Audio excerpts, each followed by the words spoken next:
Bon, merci beaucoup. Merci Dominique pour ces éclairages fort intéressants. Donc nous, on va essayer de faire un cas pratique avec le dossier SOR. Donc Michel m'a demandé de parler du Lender-LED. Alors je ne sais pas si dans la salle les gens savent ce que ça veut dire un Lender-LED. Et donc on va essayer de démystifier un tout petit peu quelques anglicismes pour essayer de voir un peu à quoi ça correspond. Vous vous rappelez peut-être l'histoire financière de balancier, donc en fonction de l'époque. Rappelez-vous des années 1990, c'était très à la mode de faire de la banque-industrie. La banque-industrie, donc le banquier rêvait d'être à la fois actionnaire et créancier. Et on a vu que c'est le modèle allemand qui était le modèle à suivre, et on a vu ce que ça donnait avec les Crédits Lyonnais. Bon.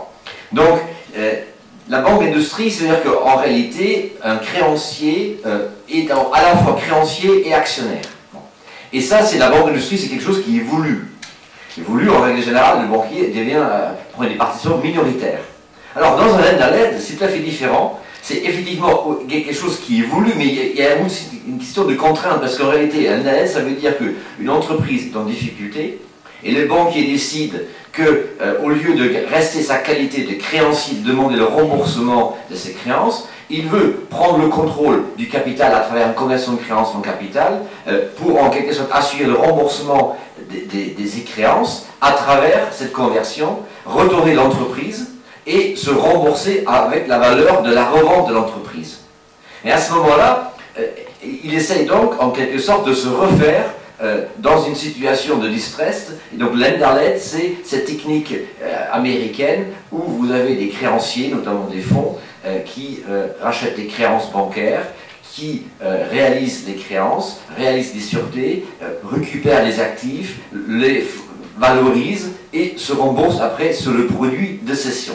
Voilà le mécanisme en quelque sorte du Lender-LED. Donc ce n'est pas la banque-industrie qu'on a connue dans les années 90, c'est un peu différent, puisqu'en réalité le banquier veut devenir l'actionnaire unique, donc à 100%, pour assurer le remboursement de ses créances. Alors, dans le dossier SOR, qui est le dossier emblématique que je vais essayer de vous exposer, on va faire d'abord la photo de famille au départ. Alors qu'est-ce qu'on a? Dans la photo de famille au départ, on a 4 actionnaires qui, à la demande de l'État, à un moment donné, la Caisse des dépôts étant à la manœuvre en quelque sorte, évite que Macquarie achète la SOR. Macquarie est un Australien et le troisième distributeur d'eau en France ne devait pas tomber entre les mains d'un étranger.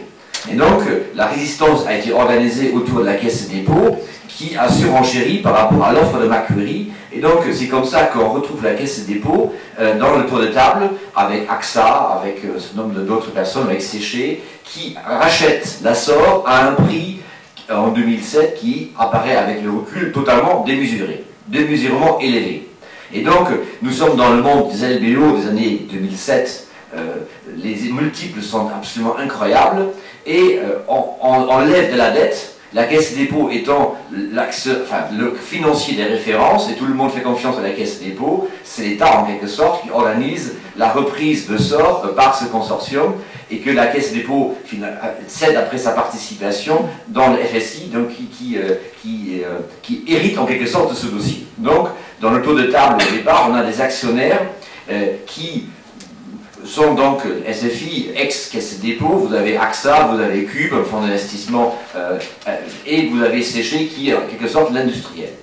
Alors, il est évident, avec le retournement du marché de l'eau en France, que les mairies maintenant font jouer la concurrence entre 3 opérateurs, et puis il y a aussi la régie. Et les prix baissent, donc le fromage qui était initialement un gâteau extrêmement juteux dans lequel il y avait des rentrées d'argent réguliers, ça se réduit. Et il faut faire beaucoup plus d'investissements. Donc les communes demandent pas seulement de faire baisser les prix, mais aussi que les opérateurs de la distribution de l'eau font beaucoup plus de financement. Et donc cet effet-là conduit à ce que la valeur de la SOR, elle est quasiment divisée par 2. Et donc la structure du LBO ne peut plus fonctionner, puisque la valorisation de la SOR, qui était une valorisation à l'époque, je de mémoire, c'était à peu près 2,6 milliards. Et lorsque le dossier arrive en matière de restructuration, on va voir la valorisation de l'Assor était estimée peut-être à 900 millions, 1 milliard. Vous voyez, ça s'est divisé plus que divisé par deux. Et à partir de ce moment-là, vous avez une dette d'acquisition qui est absolument disproportionnée, avec un service de la dette qui ne peut plus être assuré parce que l'Assor, en quelque sorte, doit générer des profits et distribuer à ce moment-là les dividendes. Et les dividendes sont là pour rembourser le service de la dette. On ne parle pas du remboursement du principal, on parle uniquement des services des intérêts. Et que lorsque le dossier SOR arrive dans les services de restructuration des banques, il est clair que le montant des dividendes que la SOR peut distribuer est largement insuffisant pour que le service de la dette soit assuré. Donc la dette est en défaut.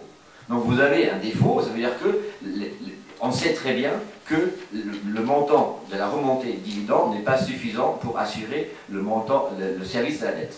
Et à partir de ce moment-là, eh bien, les banquiers se demandent la question, soit je vends ma position, c'est-à-dire sur le marché secondaire, et que vous avez un marché secondaire à Londres où les banquiers cèdent leur participation avec un discount.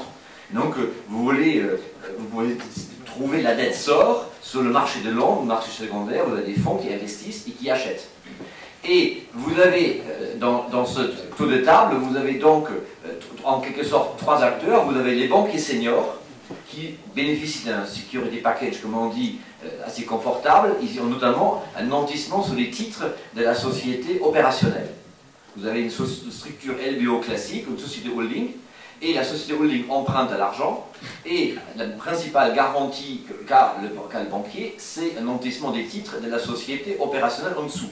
Dans l'affaire de SOR, dans la mesure où nous sommes à la troisième LBO, troisième tertiaire en quelque sorte, donc il y avait trois structures holding qui n'ont pas été écrasées, donc le banquier a financé en haut une société qui avait une sous-holding, une autre sous-holding, et après c'était opérationnel. Mais le schéma est toujours le même, c'est que tout ça marche à travers les nantissements des titres.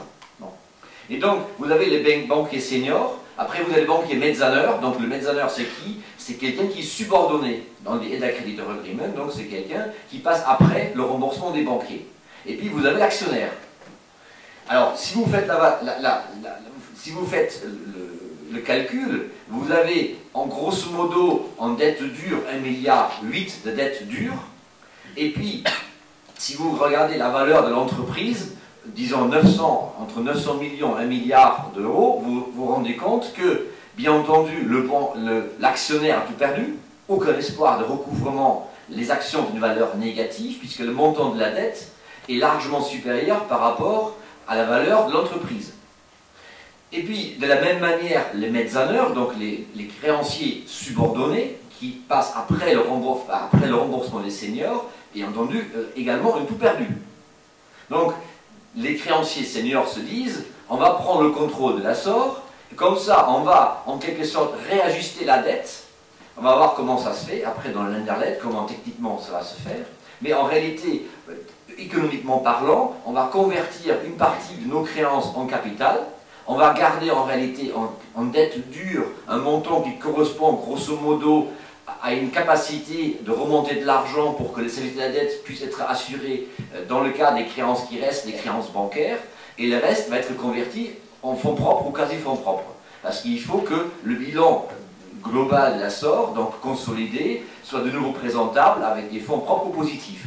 Voilà. Donc c'est ça le mécanisme. Donc on passe nécessairement par une conversion de créances en capital. Et donc, la question qui se pose, est-ce qu'on peut imposer cette conversion de créances au capital à des actionnaires qui, d'un point de vue économique, ont tout perdu? La réponse, à l'époque, et même aujourd'hui, en dépit de quelques avancées de l'ordonnance, la réponse est négative. Alors, qu'est-ce qui se passe dans le dossier SOR? On a une compétition entre les banquiers qui présentent donc le Länderlet, la prise de contrôle des créanciers seniors pour devenir actionnaires à 100% de l'Assor, avec des concurrents qui disent, voilà, nous on veut bien reprendre également l'Assor, on demande aux banquiers d'écraser une grande partie de leur dette, mais nous on a un projet industriel, on veut apporter de l'argent, on veut réinvestir de l'argent, on recapitalise la société, on met en place des lignes de financement, mais on demande un sacrifice aux banques bien supérieur. Donc c'est le cas de Cube, qui était actionnaire, fonds d'investissement, qui a émis un projet de reprise de l'Assor, mais qui passait par une conversion beaucoup plus importante, d'abandon de créances beaucoup plus importante des banques par rapport à ce qu'avaient prévu les banques. C'est normal. Les banquiers étaient dans une position qui voulait défendre en quelque sorte un maximum leurs créances, parce que pour un banquier, convertir une créance en quasi-fonds propres, bilanciellement parlant, c'est pas la même chose que garder une créance bancaire. Même si, par exemple, vous allez à une capitalisation des intérêts. Les intérêts sont payés in fine, on n'a pas souvent le PIC, ça veut dire l'intérêt PIC, ça veut dire payment in kind, ça veut dire que les intérêts sont payés à la fin, au moment du remboursement du prêt. Donc ils sont capitalisés. Mais il ne reste pas moins, le banquier préfère toujours, pour des raisons bilancielles, de garder une créance bancaire en bonne et due forme au lieu d'avoir une participation au capital. C'est évident. Bon, donc vous voyez, il y a une compétition, et puis il y a encore un deuxième ou troisième investisseur qui sont arrivés à Séché, qui a également présenté une offre de reprise, et puis il y a Impala, donc ex-Dreyfus, qui a également présenté une offre de reprise. Donc on a une situation assez curieuse dans laquelle, en réalité, il y avait 4 propositions de reprise de l'Assor qui étaient en concurrence. Mais le point de départ obligé de tout cela, c'est les banques, puisque aucune des propositions de reprise ne peut se faire sans le consentement des banques. Puisque les banques sont créanciers seniors et on ne peut pas faire un plan de reprise sans demander un abandon de créance important de la part des banques, ce qu'on appelle le fameux haircut. Donc les banquiers sont invités à participer d'une manière ou d'une autre et en réalité ils sont en position de force dans cette opération et la compétition, bien entendu, l'entreprise a intérêt à ce que la dette soit la moins élevée possible.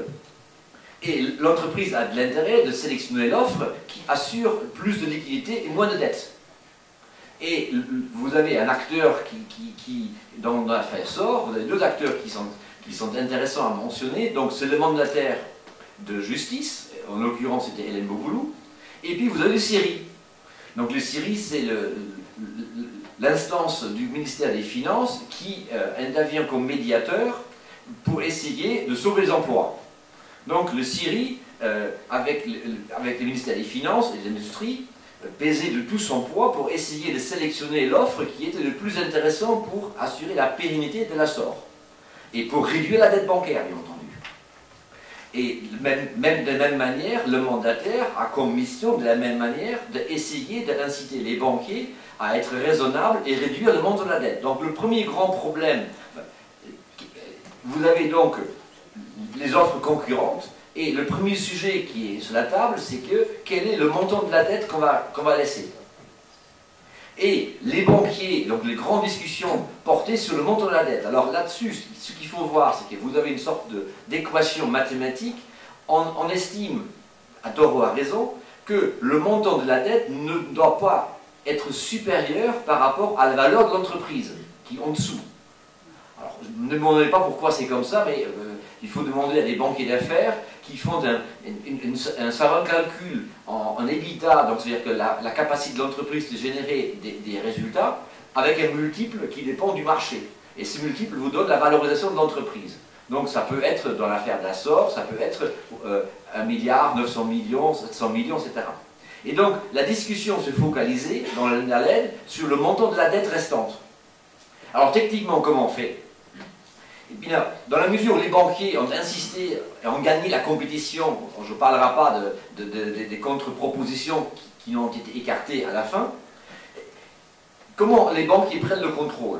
Eh bien, les banquiers prennent le contrôle, ils doivent nécessairement obtenir de la part des actionnaires la cession des actions pour 1 euro, ils doivent nécessairement obtenir de la part des autres créanciers subordonnés la cession de ces créances subordonnées pour 1 euro à un véhicule qui va être créé, qui en général logé au Luxembourg pour les raisons fiscales, qui va donc porter une partie de la dette bancaire. Donc vous avez cédé à ces véhicules luxembourgeois une grande partie, donc en l'occurrence sur les 1,8 milliard de dettes bancaires, 900 millions de dettes bancaires vont être cédées à un véhicule holding luxembourgeoise détenu par les banques au-dessus, et que le prix de cession va être converti en TSI, donc pour que la holding de l'Assor renforce ses capitaux propres. Donc, vous avez à la fin de ce schéma, vous avez, au lieu d'avoir, vous avez ajouté une autre holding financière au-dessus de la holding de l'Assor, qui va porter 900 millions de dettes à l'égard des banques, et cette société-là va donc récupérer une créance TSDI contre la holding de l'Assor, pour 900 millions correspondants. Et dans la mesure où les 900 millions restantes des banques, au niveau de holding de l'Assor, va rester une banque, va rester une créance bancaire avec un taux d'intérêt dont il faut négocier les taux, mais vous avez donc conservé en réalité dans la structure financière une créance de 900 millions contre la holding de l'Assor qui reste telle qu'elle, et puis les autres à la valeur nominale des créances au-dessus. Mais ce système ne peut marcher que lorsque vous récupérez bien sûr 100% du capital et 100% de la MEDS pour que les banquiers deviennent propriétaires de l'entreprise au niveau de la holding. Donc on assiste à un changement d'actionnaire. Alors si vous regardez l'ordonnance aujourd'hui, l'ordonnance ne permet pas une cession forcée des titres qui était prévue dans le projet d'ordonnance du mois de décembre.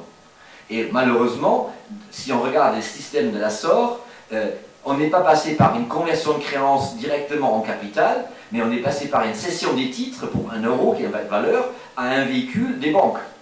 Et que si vous regardez l'ordonnance ne permet pas de mettre en place une structuration à l'Assor, où vous forcez la cession des titres pour 1 euro, qui malheureusement n'est pas possible. Donc vous voyez, le législateur est en recul par rapport à ce qui était prévu dans le projet d'ordonnance du mois de décembre, où la cession forcée des titres était prévue, avec un mécanisme assez compliqué, dont la rédaction est certainement imparfaite. Mais il ne reste pas moins, il y avait l'idée d'une cession forcée qui existe aujourd'hui, comme le dit Dominique, uniquement à l'égard des dirigeants, en quelque sorte à la demande du parquet, pour une sorte de faute de gestion des droits de fait.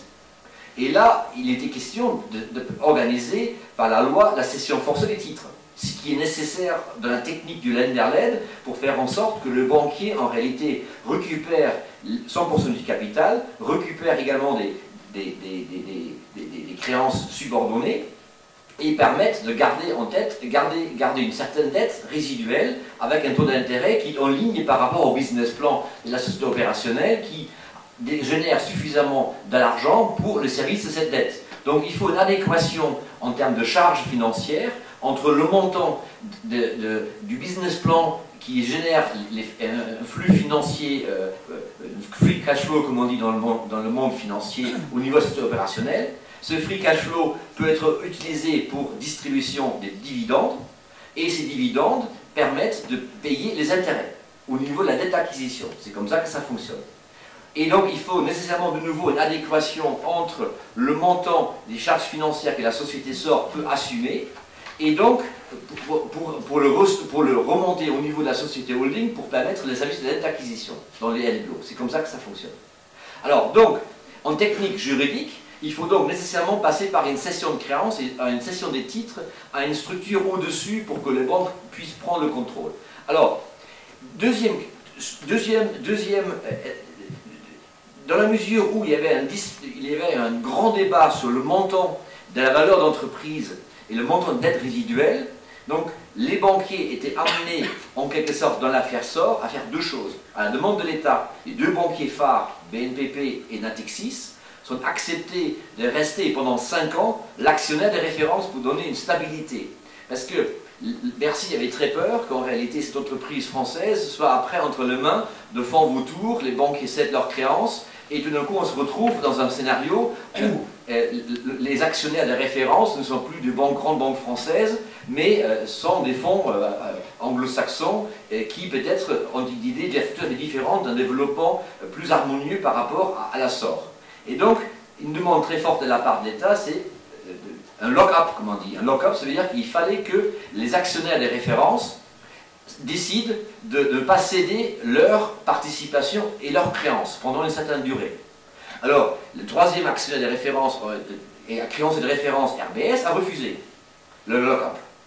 Et donc, l'État s'est contenté d'un lock-up de la part de 2 actionnaires de référence, donc BNPP et Natixis. Alors, je vous ai dit, la question c'est quelle est la dette résiduelle, quelle est la dette raisonnable. Et donc, pour emporter le morceau en quelque sorte dans ces discussions, dans cette compétition, les banquiers étaient amenés à introduire une clause de flexibilité qui a été imaginée par les séries, qui consiste à ce que si l'entreprise ne réalise pas son business plan et que les résultats sont moins intéressants et moins bons que prévu, à ce moment-là, on peut prévoir un mécanisme de réajustement de la dette de 900 millions qui peut descendre à hauteur de 150 millions. Il va être donc remonté au niveau de la structure de la Luxco, au-dessus, et donc va alléger le service de la dette, et le montant de la dette dure passera donc de 900 à 750. Et donc, cette flexibilité doit être acceptée par les banquiers qui votent avec une majorité simple, et sur la base des résultats financiers de la société au bout de 2 ans. Donc vous voyez, ce mécanisme permettait de désamorcer le conflit sur le montant de la dette résiduelle en disant que la société disait on ne veut pas plus que 700, les banquiers disent 1 milliard, et donc finalement ça a été transigé à 900 avec une clause de flexibilité pour permettre aux uns et aux autres de signer en bas de la page de la documentation de restructuration. Les discussions étaient interminables là-dessus. Alors ça c'est un élément qu'il faut bien garder à l'esprit. Alors maintenant, quels sont les autres éléments intéressants de l'affaire SOR? Eh bien, dans l'affaire SOR, il fallait également faire du new money. New money, c'est-à-dire que la société opérationnelle a besoin d'argent pour financer justement ces investissements. Donc, il était nécessaire de mettre en place une nouvelle ligne des crédits au niveau de la société opérationnelle. Alors, et là c'est quelque chose qui est très important. Si vous avez un pool bancaire qui doit faire un write-off de fait de la moitié de les créances, il est très difficile de convaincre le même banquier qui doit faire un abandon de créances de fait sur un dossier de reprêter de l'argent à une société opérationnelle. Alors vous avez, par exemple, les banquiers japonais, c'est une question d'honneur. Alors les banquiers japonais ne peuvent pas imaginer de prêter de l'argent à un débiteur qui les a plantés. Donc les banquiers japonais dans l'affaire SOR, un grand banquier japonais de l'affaire SOR a refusé de prêter de l'argent à la SOR puisqu'ils sont obligés de faire un write-off important au niveau de la créance d'acquisition. Question d'honneur, c'est une question culturelle. Bon. Alors, comment fait-on pour inciter les banques qui sont les banques de l'acquisition d'être également les banques en bas? Pourquoi c'est important d'avoir une concordance d'intérêts? Eh bien, c'est très simple. En réalité, tout ce petit monde se partage les mêmes sûretés d'une manière ou d'une autre dans un état créditor très compliqué où vous êtes en train de faire un mariage forcé, entre les gens de même sexe, parce que ce sont tous des créanciers, qui doivent accepter de mettre leurs créances dans un état créditor avec des sûretés communes à se partager les sûretés en fonction des différents rangs. Donc, bien entendu, le banquier qui est le mieux garanti, c'est le banquier qui prête aux sociétés opérationnelles, puisque lui, il est très proche des actifs.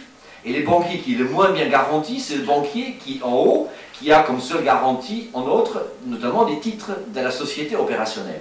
Mais dans la mesure où vous avez des tâches financières entre les deux, il n'en reste pas moins que le banquier qui prête aux sociétés opérationnelles a beaucoup plus de chances d'être remboursé que le banquier en haut, qui n'est remboursé qu'avec la valeur de la revente de la société opérationnelle, c'est clair. Et il est donc important d'avoir en quelque sorte la même cartographie des banquiers ou des prêteurs, des fonds et des banquiers en haut et en bas. Parce que si vous avez un non-alignement d'intérêts et vous allez avoir un pool de prêteurs en bas qui est différent par rapport au pool de prêteurs en haut, vous avez ouvert la boîte de Pandore des divergences d'intérêts. Et donc il fallait imaginer un mécanisme incitatif pour faire en sorte que les banquiers qui ont prêté en haut prêtent également en bas. Alors qu'est-ce qu'on a fait? On a imaginé une sorte de bonus-malus comme en matière automobile.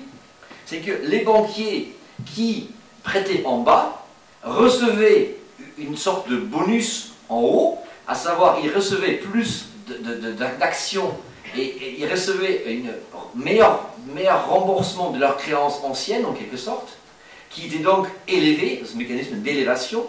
Et en revanche, les banquiers qui ne voulaient pas prêter en bas recevaient un malus, comme en matière automobile.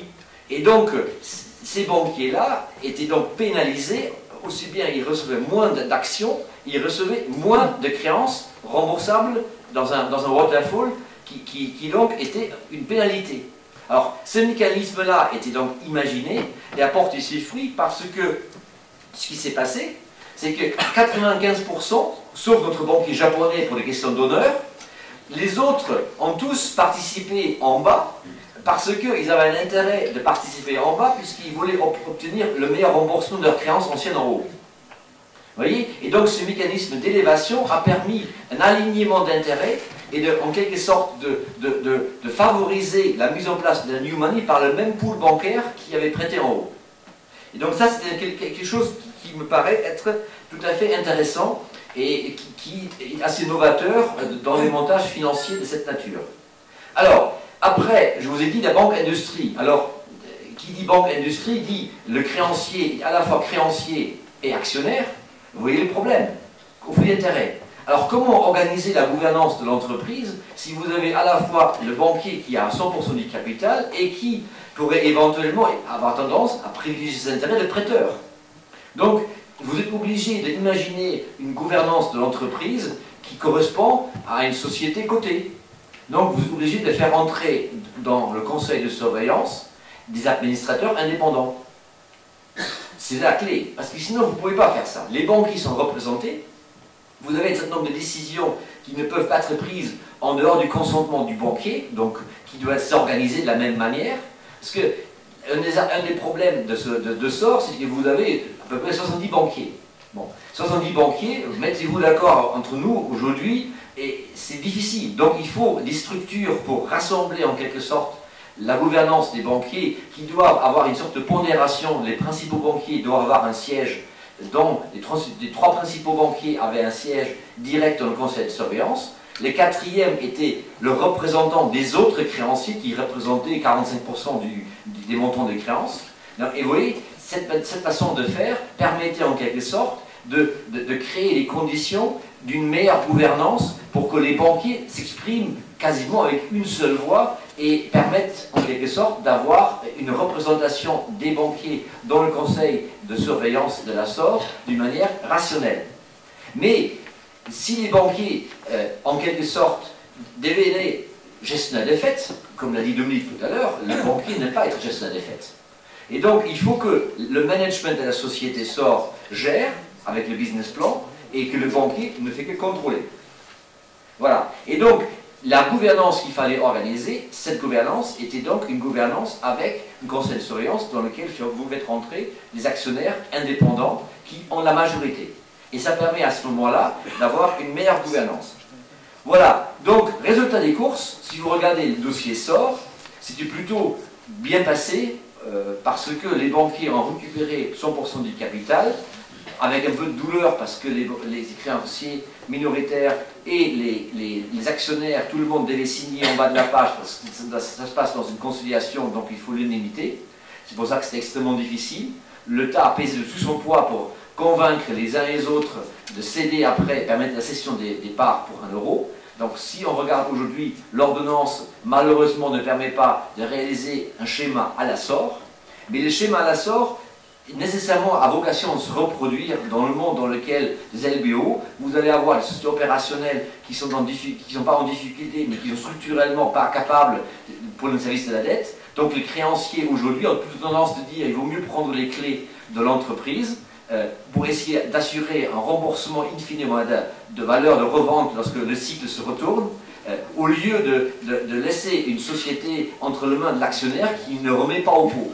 Voilà. Donc, voilà mes quelques témoignages de l'affaire SOR. Je vous remercie de votre attention.